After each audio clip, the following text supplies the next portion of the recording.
Assalamualaikum warahmatullahi wabarakatuh. Alhamdulillah.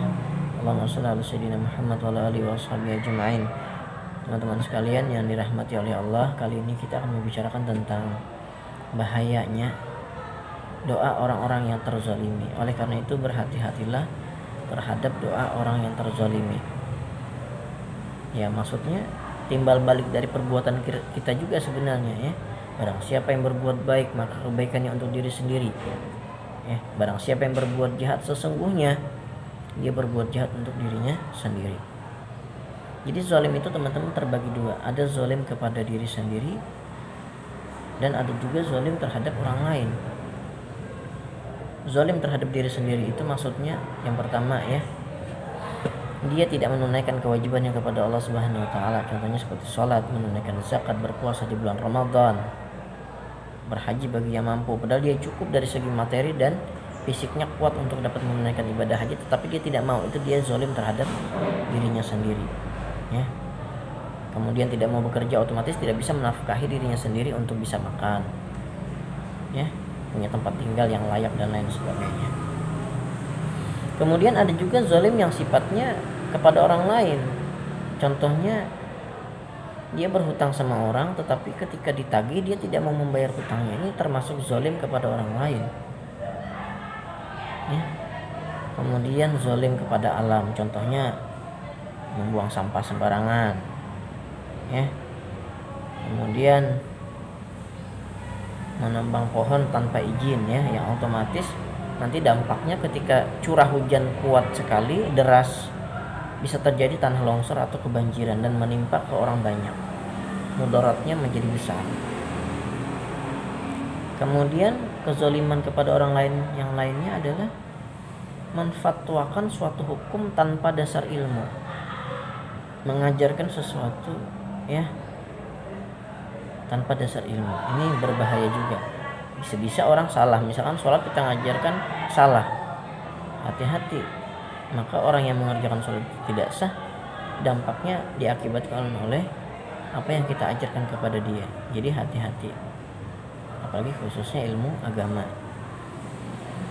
Nah, jadi teman-teman sekalian, dulu ada cerita ya, orang yang zalim kepada seorang perempuan miskin.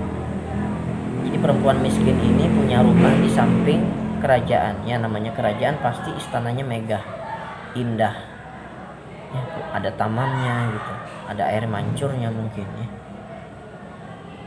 Nah, kemudian si perempuan ini diperintahkan oleh raja itu untuk pergi jauh, jangan berdiam bermukim berumah di samping istana, karena ya namanya rumah orang miskin pasti kumuh ya, tidak indah lah, tidak bagus dilihat kata rajanya. Tetapi ya namanya si perempuan tadi orang miskin, tidak punya harta yang lain selain rumah itu dan tidak mau pergi dari situ. Kemudian beberapa hari kemudian sang perempuan ini ada kegiatan untuk pergi jauh gitu.